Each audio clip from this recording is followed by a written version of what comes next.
Adenomyosis क्या है? Adenomyosis एक काबिल इलाज मर्ज़ है। लोग इसको समझते हैं इसका कोई इलाज नहीं है। ठीक है, मेरी वीडियो को मुकम्मल देखिएगा, बहुत फ़ायदा होने वाला आज की इस वीडियो को देखने के बाद आपका।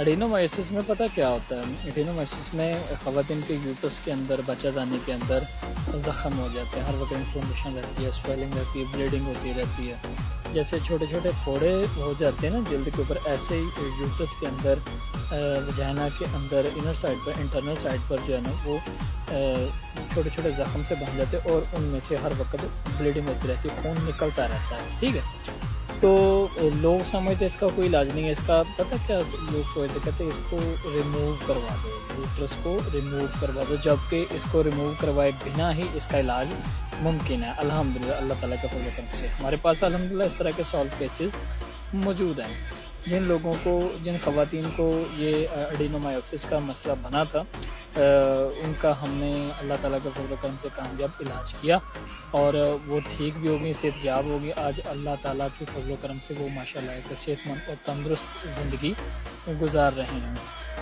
एडिनोमायोसिस जो है ना, उसकी कई वजूहात होती हैं। एडिनोमायोसिस के होने की जो रीज़न्स हैं उनमें डीएनसी के वक्त नॉन स्टेरिलाइज्ड इंस्ट्रूमेंट्स को यूज़ करना, ठीक है, और इसके अलावा जो हमारी ख़वातीन को ये मसला होता है पीरियड्स के लेट आने की वजह से फिर उनके यूट्रस में कई तरह के मसाइल पैदा होना शुरू हो जाते हैं।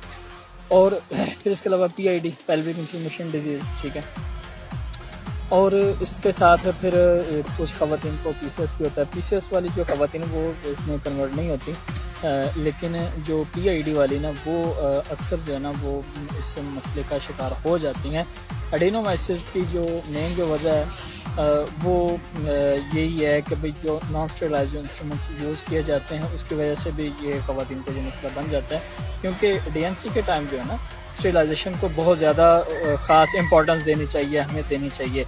अगर हम ड्यूरिंग द DNC हम इस चीज़ का ख्याल नहीं रखेंगे तो बहुत सारी ख़वातीन को एडिनोमायोसिस होने का जो खदशा होता है। यानी कि जब भी हम किसी ऑपरेशन थिएटर में, किसी भी OT में किसी भी पेशेंट को सर्जिकली ट्रीट करते हैं, उसका कोई पहले कोई ऑपरेशन करते हैं, कोई भी प्रोसीजर उसका करते हैं, उसके लिए अलग अलग जो है इंस्ट्रूमेंट्स होते हैं। यानी कि अगर हेपेटाइटिस C इन्फेक्टेड पेशेंट है तो उसके लिए अलग से इंस्ट्रूमेंट्स हैं, और अगर हेपेटाइटिस B इन्फेक्टेड पेशेंट है तो उसके लिए अलग से इंस्ट्रूमेंट्स हैं, ठीक है।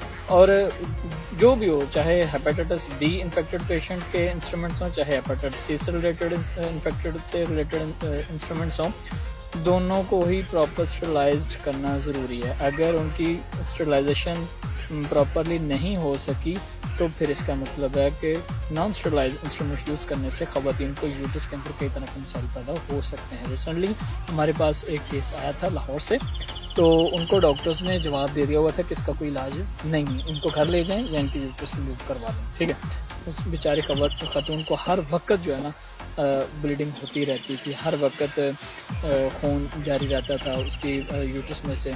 वो जहाँ बेचारी बैठती थी वहाँ पर जो है ना उसको हैवी ब्लीडिंग की वजह से उसके सारे कपड़े बेचारे के ख़राब हो जाया करते थे। तो वो इलाज करवा कर थक गए थे, उकता चुके थे। अब इतनी ज़्यादा हैवी ब्लीडिंग हो रही हो ना तो फिर उसके साथ फिर जारी बात है HB लो होने का भी खदशा हो जाता है। HB लो हो जाती, खदशा क्या, HB लो हो जाती है।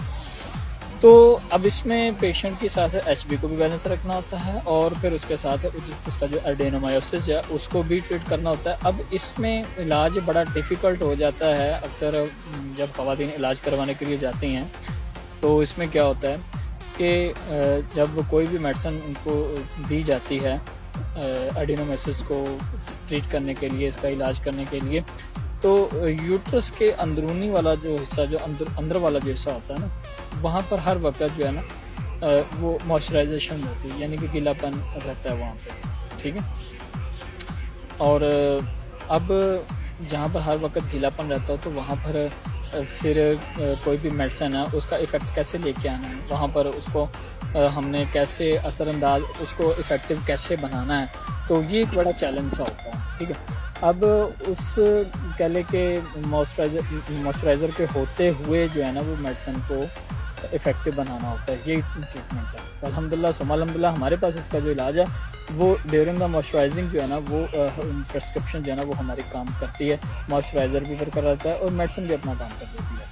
تو میری ویڈیو دیکھنے والے جتنے بھی ناظرین، جتنے بھی لوگ اس وقت میری ویڈیو کو دیکھ رہے ہیں، اگر خدا نخواستہ آپ میں سے کسی کو بھی ایڈینومائسس کا ایشو ہے تو پریشان ہونے کی کوئی ضرورت نہیں ہے، آپ فوراً سے ہم سے کانٹیکٹ کریں، تو انشاءاللہ اللہ تعالیٰ کے فضل و کرم سے اس کا جو بھی کوئی سالڈ سولوشن ہے وہ ہم آپ کو بتائیں گے انشاءاللہ، ٹھیک ہے۔ تو ملتے ہیں پھر آپ کو نیکسٹ کسی اور اچھی سی ویڈیو میں، تو تب تک کے لیے اجازت دیں، فی امان اللہ، السلام علیکم۔